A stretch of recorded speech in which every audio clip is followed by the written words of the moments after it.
नमस्कार, स्वागत है आपका अभी तक इंडिया में। मैं हूं आपके साथ नीलम शर्मा। शुरुआत इस वक्त की सुर्खियों से। मंगलवार को मुजफ्फरनगर में पुलिस व परिवहन विभाग की टीम ने नगर में अभियान चलाकर तेज आवाज करने वाली कई बुलेट मोटरसाइकिलों को किया सीज। सोमवार को नई मंडी क्षेत्र के गांव जंधेड़ी में तालाब में डूबी 4 वर्षीय बच्ची का शव मंगलवार को हुआ बरामद। आगामी 8 अगस्त को नगर के विभिन्न केंद्रों पर आयोजित होने वाली एसएससी परीक्षा को लेकर जिलाधिकारी ने किया समीक्षा बैठक का आयोजन। सोमवार की रात मुजफ्फरनगर की नगर कोतवाली पुलिस ने रोहाना क्षेत्र में मुठभेड़ के बाद एक शातिर बदमाश को किया गिरफ्तार। मंगलवार को सीबीएसई द्वारा घोषित कक्षा 10 के परीक्षा परिणाम में जनपद के 3 विद्यार्थियों ने प्राप्त किए 99.8% अंक। मंगलवार को मुजफ्फरनगर में आईआईए की मुजफ्फरनगर शाखा के प्रतिनिधि मंडल ने जिलाधिकारी से की शिष्टाचार भेंट। सोमवार को मुजफ्फरनगर में हिंदू महासंघ ने जिला प्रशासन से की शिवरात्रि पर जलाभिषेक हेतु शिव भक्तों को गंगा जल उपलब्ध कराने की मांग। मंगलवार को जनपद में वृहद स्तर पर कोरोना टीकाकरण कैंपों का आयोजन कर रखा गया 40,000 लोगों के टीकाकरण का लक्ष्य। मंगलवार को जनपद में न्याय पार्टी के कार्यकर्ताओं ने अपनी विभिन्न मांगों को लेकर प्रशासन को सौंपा ज्ञापन। मंगलवार को कई नगर पालिका सभासदों ने पालिका प्रशासन पर नगर के अल्पसंख्यक वार्डों के साथ सौतेला व्यवहार करने का आरोप लगाते हुए जिलाधिकारी को सौंपा ज्ञापन।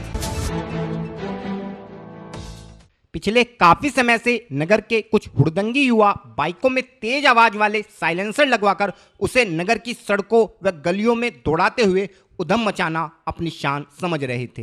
इन तेज आवाज वाले साइलेंसरों के कारण जहां बीमार व आम जनता को भारी परेशानी हो रही थी, वहीं ये युवा मना करने पर लोगों से लड़ने मरने को उतारू हो जाते थे। इन सभी समस्याओं को ध्यान में रखते हुए ही मंगलवार को मुजफ्फरनगर के शिव चौक पर पुलिस व परिवहन विभाग की टीम ने एक अभियान चलाकर तेज आवाज वाले साइलेंसर लगी कई बुलेट मोटरसाइकिलों को सीज करते हुए उनके मालिकों को भी कड़ी चेतावनी दी। पुलिस द्वारा इस प्रकार का अभियान चलाने से हुड़दंगी युवाओं में हड़कंप मच गया तथा कई युवा तो पुलिस को देखकर अपना रास्ता बदलकर खिसक लिए। इस संबंध में एआरटीओ प्रवर्तन श्री विनीत मिश्रा का कहना था कि जो भी वाहन चालक अपने वाहन में मॉडिफिकेशन करवाकर ध्वनि अथवा वायु प्रदूषण कर रहे हैं, उन सभी के वाहनों को सीज किया जा रहा है तथा इस संबंध में विभाग द्वारा नगर के विभिन्न मैकेनिकों के साथ बैठक कर उन्हें भी इस प्रकार के मॉडिफिकेशन नहीं करने के विषय में सख्त चेतावनी दी गई है। देखिए, जिन वाहनों में मॉडिफाई करके किसी भी प्रकार का जो पॉल्यूशन किया जा रहा है उनके विरुद्ध ही आज कार्रवाई चल रही है। विशेषतः जैसे नॉइज़ पॉल्यूशन जिन्होंने अपने साइलेंसर मॉडिफाई करा रखे हैं और जो पटाखे वाली बाइक्स हैं और इसमें ज़्यादातर रॉयल एनफील्ड की गाड़ियां पाई जाती हैं, तो उनके विरुद्ध कार्रवाई चल रही है। आज हमने एक मीटिंग भी रखी थी और इनको सबको एक चेतावनी भी दे दी है और इसके बाद ये लगातार अभियान चलेगा। सब लोग अपने ओरिजिनल साइलेंसर इसमें लगवा लें और इनको निकलवा दें, अन्यथा ये कार्रवाई चलती रहेगी। इसमें कितना जुर्माने का प्रावधान है? वाहनों का अभी तक चालान हो गया है। देखिए, अभी तो कुछ वाहनों का हमने अभी 5-6 गाड़ियाँ सीज कर दी हैं। अभी 10-12 गाड़ियाँ ये और जा रही हैं थाने में सीजर के लिए और देखते हैं शाम तक क्या फिगर होता है। सर, क्या लगातार जारी रहेगी ये कार्रवाई या बीच में फिर कार्रवाई कागजों की रहेगी? नहीं, कागजों में नहीं रहेगी। कोई भी कार्रवाई धरातल पर ही होगी और धरातल पर दिखाई पड़ेगी और ये कार्रवाई वास्तव में की जा रही है और इसमें ज्वाइंट चेकिंग पुलिस विभाग के साथ परिवहन विभाग और आगे अगर इसमें अपेक्षित परिणाम नहीं मिलता है तो उन दुकानदारों के विरुद्ध और जो मॉडिफाई करने वाले वर्कशॉप्स हैं उनके विरुद्ध भी हम कार्रवाई कराएंगे। इस पर कितना जुर्माने का प्रावधान है? इस पर देखिए, मिनिमम 15,000 रुपये जुर्माने का प्रावधान 190 और 52 के तहत हम कर रहे हैं अभी और इस शर्त के साथ, इस प्रतिबंध के साथ इनको छोड़ा जाएगा जब ये अपने साइलेंसर को ओरिजिनली लगवा लेंगे। सोमवार को मुजफ्फरनगर में नई मंडी क्षेत्र के गांव जंधेड़ी में एक 4 वर्षीय बालिका खेलते खेलते गांव में बने गहरे तालाब में गिर गई थी, जिसके बाद पुलिस व बालिका के परिजनों द्वारा बालिका को ढूंढने हेतु अभियान चलाया जा रहा था। मंगलवार की सुबह बालिका का शव तालाब में दिखाई देने के बाद पुलिस द्वारा ग्रामीणों की मदद से बालिका के शव को तालाब से बाहर निकाला गया। बालिका के शव को देखकर उसके परिजनों में कोहराम मच गया तथा सभी परिजनों का रो रो कर बुरा हाल है। वहीं पुलिस द्वारा बालिका के शव को पोस्टमार्टम के लिए भेज दिया गया है। घटना के संबंध में और अधिक जानकारी देते हुए मृतक बालिका की परिजन ताजरा ने बताया। मेरा नाम ताजरा। ताजरा जी, क्या मामला हुआ जो बच्ची जोड़ में गिरी, बताइए। ये तो खेलना आए थे, यहाँ खेलना को गिर गए, मुँह हाथ धोरे हो गए। कितने बालक थे साथ में? 3 बालक थे। ये आपको जानकारी किसके द्वारा मिली कि बच्ची जोड़ में गिर गई? बच्चे ने बताया हमें तो। मंगलवार को मुजफ्फरनगर में जिलाधिकारी ने जनपद में आगामी 8 अगस्त को जनपद के विभिन्न केंद्रों पर आयोजित होने वाली एसएससी परीक्षा को लेकर केंद्र व्यवस्थापकों एवं संबंधित अधिकारियों के साथ एक समीक्षा बैठक का आयोजन कर उनसे परीक्षा की तैयारियों के विषय में जानकारी प्राप्त करते हुए उन्हें आवश्यक दिशा निर्देश भी दिए। इस बैठक में एसपी सिटी श्री अर्पित विजयवर्गीय व अपर जिलाधिकारी श्री अमित सिंह के अलावा समस्त केंद्र व्यवस्थापकों ने हिस्सा लिया तथा परीक्षा संपन्न कराने हेतु विभिन्न दिशा निर्देशों को समझा। पर्यवेक्षक, स्टैटिक मजिस्ट्रेट, कोई भी बिना मास्क के, इवन आपके कर्मचारी भी, बच्चों को मार्कशीट देते समय एक बार ये जो बता दीजिए कि ये पेन से भरना है, पेंसिल से भरना है। पेन से, तो उनको जब कक्षनिरीक्षक जब बताते हैं पेपर पेन से भरना है और कैसे भरना है, ताकि ऐसा ना हो कि किसी जल्दीबाजी भर दिया फिर वो आप दूसरी मार्कशीट मांग रहे हैं तो वो कैंसिल होगा। 8 तारीख के पेपर यहाँ जमा होने के बाद 9 तारीख को एसडीएम को नामित कर दिया कि सीसीटीवी सबके चालू होने चाहिए। उसमें वॉइस रिकॉर्डर भी है सर, वो चालू होने चाहिए, उसको फिर चेक करा लीजिए क्योंकि उसकी भी आपको।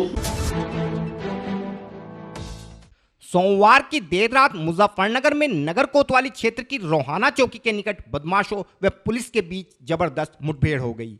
इस मुठभेड़ में पुलिस ने एक बदमाश को गिरफ्तार करने में सफलता प्राप्त की है, जबकि बदमाश का दूसरा साथी अंधेरे का लाभ उठाकर भागने में कामयाब रहा। हमारे चैनल को मिली जानकारी के अनुसार सोमवार की देर रात जब रोहाना चौकी पुलिस क्षेत्र में वाहन चेकिंग अभियान चला रही थी तो पुलिस ने 2 संदिग्ध बाइक सवारों को रुकने का इशारा किया, परंतु बाइक सवार रुकने के बजाय पुलिस पार्टी पर फायरिंग करते हुए भागने का प्रयास करने लगे, जिसके बाद पुलिस पार्टी ने भी आत्मरक्षा में फायरिंग करते हुए बदमाशों का पीछा किया। इस दौरान पुलिस की गोली पैर में लगने से एक बदमाश घायल हो गया, जिसे पुलिस ने दबोच लिया, जबकि उसका दूसरा साथी अंधेरे का लाभ उठाकर भागने में कामयाब रहा। घायल बदमाश की पहचान सलमान के रूप में हुई है। पुलिस के अनुसार सलमान पर चोरी, लूट व गैंगस्टर जैसे मामलों में 2 दर्जन से भी अधिक मुकदमे दर्ज हैं। पुलिस ने सलमान के कब्जे से एक बिना नंबर की बाइक, तमंचा व कारतूस बरामद किए हैं। इस संबंध में और अधिक जानकारी देते हुए सीओ सिटी श्री कुलदीप सिंह ने बताया। ये कोतवाली की जो रोहाना चौकी है वहाँ पे जो हमारी रूटीन चेकिंग होती है उसमें पुलिस रूटीन चेकिंग यहाँ करा रही थी, तो तभी एक मोटरसाइकिल पर 2 बदमाश आते हुए दिखाई दिए। पुलिस ने जैसे उनको रोकने का संदिग्ध थे, चूँकि जैसे पुलिस ने रोका तो वो इस रोड पे जो लिंक रोड है, लिंक रोड पे फायर करते हुए पुलिस के ऊपर भागे। इसी में जो पुलिस ने जवाबी कार्रवाई की है, फायरिंग की, उसमें एक बदमाश उसकी टांग में गोली लगी है। इसका नाम सलमान है, किदवई नगर का रहने वाला है। इस पर तकरीबन 2 दर्जन मुकदमे हैं और अन्य राज्यों से भी उसके ऊपर मुकदमे हैं। लूट के, चोरी के, 307 जैसे जघन्य अपराधों के उसके ऊपर मुकदमे हैं। उसका दूसरा साथी था, वो यहाँ चूँकि गन्ना काफ़ी बड़ा है उसमें वो फरार हो गया है। इसके पास से एक तमंचा, 3 जिंदा कारतूस और 3 खोखे जो उसने फायर किए हैं वो बरामद हुए हैं। एक मोटरसाइकिल बिना नंबर की वो बरामद हुई है। मुकदमे इस पे थाना कोतवाली के ही हैं, काफ़ी मुकदमे हैं और इस पर लूट के भी हैं, चोरी के भी हैं और 307 जैसे जो जघन्य अपराध हैं उनके मुकदमे हैं। मंगलवार को केंद्रीय माध्यमिक शिक्षा परिषद द्वारा कक्षा 10 के परीक्षा परिणामों की घोषणा की गई। हालांकि इस वर्ष कोरोना महामारी के चलते किसी भी बोर्ड द्वारा परीक्षाओं का आयोजन नहीं कराया गया था, परंतु बच्चों को कक्षा 9 व कक्षा 10 की प्री बोर्ड परीक्षाओं के आधार पर अंक प्रदान करते हुए परीक्षाफल तैयार किया गया है। कक्षा 10 में जनपद के 2 विद्यालय के 3 बच्चों ने 99.8% अंक प्राप्त कर अपनी प्रतिभा का लोहा मनवाया है। इन बच्चों में शारदेन स्कूल के श्रेया गोयल व वानी नागपाल तथा एचडी पब्लिक के ध्रुव सिंगल शामिल हैं। इसके अलावा अधिकांश बच्चों ने 90% अथवा उससे अधिक अंक प्राप्त कर यह परीक्षा उत्तीर्ण की है। परिणाम घोषित होने के बाद सभी बच्चों ने एक दूसरे को बधाई देते हुए अपनी खुशी का इजहार किया। वहीं विद्यालय प्रबंधन ने सभी सफल बच्चों को बधाई देते हुए उनके उज्जवल भविष्य की कामना की।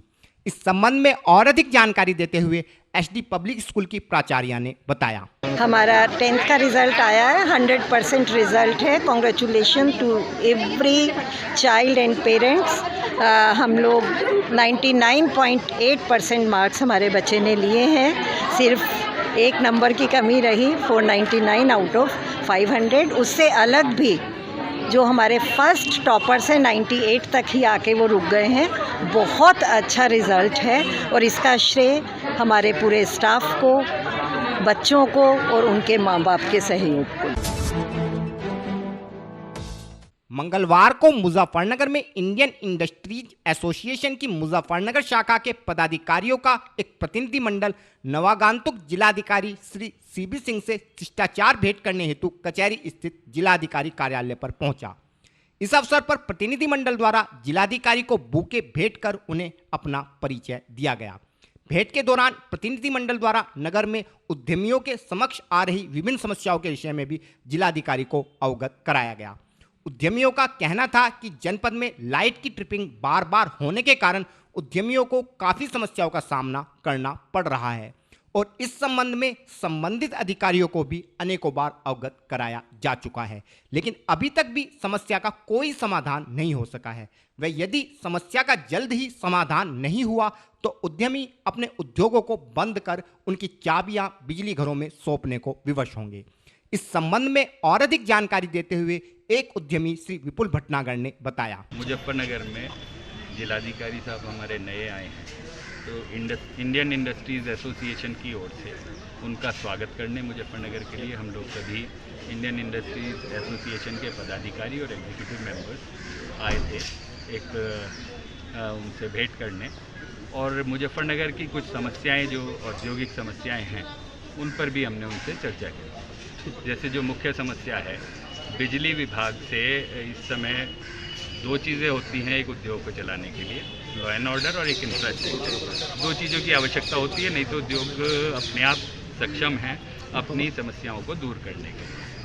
लॉ एंड ऑर्डर पिछले कुछ समय से बहुत उपयुक्त है, जिसकी वजह से इंडस्ट्रियाँ अपने आराम से काम कर रही हैं। क्या काफ़ी पर इंफ्रास्ट्रक्चर में हम लोगों को बिजली विभाग से इतनी परेशानियां आ रही हैं कि हर समय ट्रिपिंग, जिसकी वजह से रोज़ का लाखों रुपए का नुकसान इंडस्ट्री का भी होता है, प्रोडक्शन का भी लॉस होता है और रेवेन्यू भी कहीं ना कहीं उसमें फ़र्क पड़ता है। तो उनसे हमने उनका निवेदन किया कि हमारी एक तो उद्योग बंधु को रेगुलर किया जाए और दूसरे किसी दिन हमारे साथ IIA में बैठकर जो उद्योग की समस्याएं हैं उस पर चर्चा करें। अभी तक इंडिया में यहाँ पर रुकते हैं ब्रेक के लिए। ब्रेक के बाद तुरंत लौटेंगे। बने रहिए अभी तक इंडिया सच के साथ। कैल्शियम सिर्फ बोन्स का ख्याल रखता है, आपकी एनर्जी का नहीं। लीजिए रिवाइटल H वुमन। इसका कैल्शियम आयरन बोन्स मजबूत बनाए, नेचुरल जिनसेंग एनर्जी बनाए रखे दिन भर। सिर्फ मजबूत नहीं, जानदार बनो।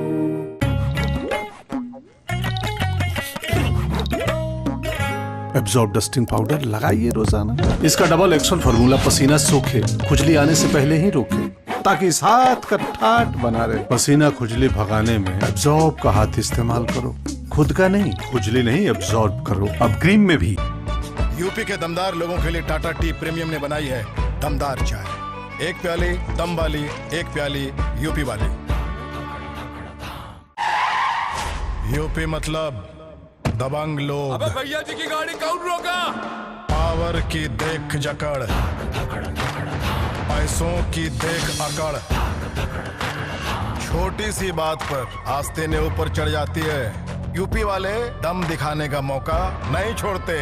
अब चाहे वो पावर का दम हो, पैसों का दम हो या फिर अच्छाई का। भैया को बोलना पड़ेगा।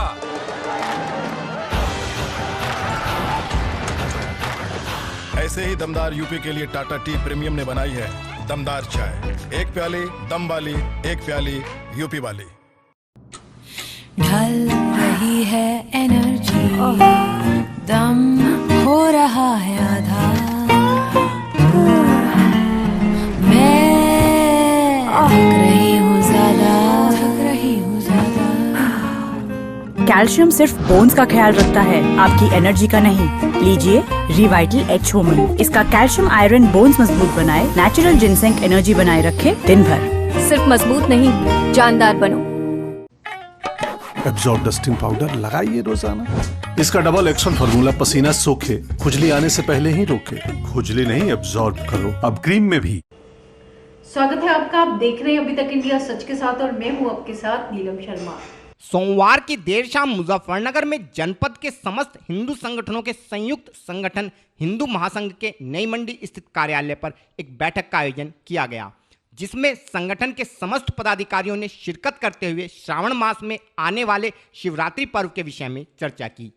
संगठन सदस्यों का कहना था कि पिछले वर्ष व इस वर्ष शासन द्वारा कोरोना महामारी के चलते हिंदू धर्म की आस्था का प्रतीक कावड़ यात्रा को रद्द करने का निर्णय लिया गया है, जिसे समस्त समाज ने स्वीकार भी किया है। परंतु शिवरात्रि के अवसर पर जलाभिषेक हेतु गंगा जल की व्यवस्था न होने से समस्त हिंदू समाज में रोष व्याप्त है। वह समस्त समाज जिला प्रशासन से मांग करता है कि जलाभिषेक हेतु गंगा जल की व्यवस्था प्रशासन द्वारा अविलंब कराई जाए, अन्यथा हिंदू महासंघ अपने वाहनों के माध्यम से हरिद्वार पहुंचकर गंगा जल लाएगा व जलाभिषेक हेतु शिव भक्तों को वितरित करेगा। इस संबंध में और अधिक जानकारी देते हुए संगठन पदाधिकारी श्री ब्रज बिहारी अत्री ने बताया। देखिए, आज श्री राम भवन पर हमारी सभी हिंदू संगठनों की बैठक हुई है। इससे पूर्व भी इसी विषय को लेकर के हमारी 2 बैठकें हुई और हमने जिला प्रशासन को अवगत भी कराया अपने भावनाओं से, अपने विचारों से। उनके सामने एक मांग पत्र भी रखा था कि अगर कावड़ सेवा को आपने रद्द किया है तो गंगा जल लाने की और गंगा जी के जल को चढ़ाने की एक पर्याप्त व्यवस्था आपके द्वारा होनी चाहिए। लेकिन इस बात पर प्रशासन ने कोई सुनवाई नहीं की, ना ही शासन के लोगों ने की, जिससे हमारे सभी हिंदू संगठनों के मन में एक प्रश्न है, क्या कोविड-19 के तहत जो इन्होंने निर्णय लिया है कि कावड़ सेवा नहीं होगी, जल नहीं आएगा, मैं पूछना चाहता हूं इस सरकार से, मैं पूछना चाहता हूं प्रशासन से, क्या कोई भी सभा इस बीच में नहीं हुई? कोई बड़ा सम्मेलन नहीं हुआ? क्या उसके लिए परमिशन ली गई? क्या चुनाव नहीं हुए? जब सभी कार्यों को सरकार अनदेखा कर रही है तो इस कावड़ सेवा पर ही क्यों सवाल उठाया गया, इसे क्यों रद्द किया गया? लेकिन हमने उसके निर्णय का भी सभी ने स्वागत किया, क्योंकि वो समाज के कल्याण की बात थी। फिर हमने सभी ने मिलकर जिला प्रशासन को मांग पत्र भी दिया कि आप महाशिवरात्रि के तहत एक पर्याप्त जल की व्यवस्था करें, जो कि उत्तर प्रदेश के बॉर्डर से जल उठा करके सभी हिंदू भाई अपने अपने गंतव्य की ओर, शिवालयों की ओर प्रस्थान करेंगे और रुद्राभिषेक करेंगे। मंगलवार को पूरे जनपद में कोरोना वैक्सीनेशन को लेकर वृहद स्तर पर अभियान चलाकर अधिक से अधिक लोगों का वैक्सीनेशन किया गया। इस अवसर पर जनपद के 129 केंद्रों के 147 बूथों पर लगभग 40,000 लोगों के वैक्सीनेशन का लक्ष्य निर्धारित किया गया था, जिस कारण पूरे जनपद के पीएचसी व सीएचसी के अलावा प्राथमिक विद्यालयों में भी टीकाकरण कैंपों का आयोजन कर लोगों का टीकाकरण किया गया। इन कैंपों में क्षेत्रीय जनप्रतिनिधियों ने पहुंचकर कैंप की व्यवस्थाओं को परखा तथा जनता से टीकाकरण कराने का आह्वान किया। वैक्सीन लगवाएं, यही है उपाय, कोरोना से हमको यही तो बचाए। वैक्सीन लगवाएं, यही है उपाय, कोरोना से हमको यही तो बचाए।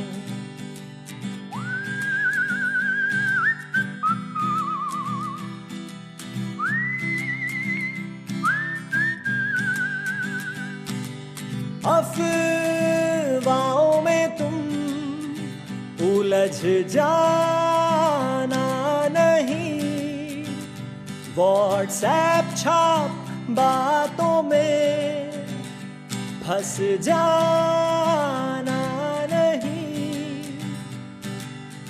जल्द से जल्द जो भी मिले वही टीका अभी लगवाए, वैक्सीन लगवाए, यही है उपाय। कोरोना से हमको यही तो बचाए। मंगलवार को मुजफ्फरनगर में न्याय पार्टी के दर्जनों कार्यकर्ता पार्टी के राष्ट्रीय अध्यक्ष श्री केपी सिंह के नेतृत्व में कचहरी स्थित जिलाधिकारी कार्यालय पर पहुंचे तथा अपनी विभिन्न मांगों को लेकर देश के राष्ट्रपति को संबोधित एक ज्ञापन जिलाधिकारी को सौंपा। संगठन कार्यकर्ताओं का कहना था कि सरकार द्वारा देश में ओबीसी आरक्षण को तुरंत लागू किया जाए तथा देश के हर नागरिक हेतु शिक्षा व चिकित्सा की सुविधा मुफ्त हो। इसके साथ ही देश में बढ़ती महंगाई पर सरकार द्वारा तुरंत अंकुश लगाया जाए। कार्यकर्ताओं का कहना था कि देश में बढ़ती महंगाई के कारण पेट्रोलियम पदार्थों के मूल्य में बेतहाशा वृद्धि है व पेट्रोलियम पदार्थों के मूल्य में वृद्धि का कारण सरकार द्वारा इन पर लगाए गए बेहिसाब टैक्स हैं। अतः सरकार को इन टैक्सों में कमी कर महंगाई को नियंत्रित करना चाहिए। इस संबंध में और अधिक जानकारी देते हुए श्री केपी सिंह ने बताया, आज हम यहाँ पर राष्ट्रवादी मोर्चा, जिसमें कई पार्टियां शामिल है और न्याय पार्टी भी उसमें शामिल है राष्ट्रवादी मोर्चे के में, तो हम यहाँ पर एक मांग पत्र महामहिम राष्ट्रपति महोदय के नाम देंगे। जिलाधिकारी महोदय मुजफ्फरनगर के माध्यम से, और उसमें हमारी 15 मांगे हैं मुख्य रूप से, जिसमें हमारी पहली मांग है कि जो ओबीसी कोटा ये बहाल किया जाए, और दूसरी मांग हमारी है कि शिक्षा चिकित्सा ये मुफ्त की जाए। तीसरी हमारी मांग है कि जो चुनाव हैं, आने वाले चुनाव जो ईवीएम के माध्यम से फिलहाल हो रहे हैं, हम ये चाहते हैं कि वो ईवीएम के माध्यम को बंद करके बैलेट पेपर के माध्यम से चुनाव कराए जाएं। और हमारी मांग ये है कि जो भी इस समय महंगाई बढ़ रही है, पेट्रोल के दाम बढ़ रहे हैं, खाने के तेल के दाम बढ़ रहे हैं, ये महंगाई तत्काल प्रभाव से कम की जाए। क्योंकि इसमें टैक्स सरकार के द्वारा इतना वसूला जा रहा है कि जब तक सरकार खुद नहीं चाहेगी, इनके खाद्य पदार्थों के और पेट्रोलियम पदार्थों के भाव कम हो ही नहीं सकते।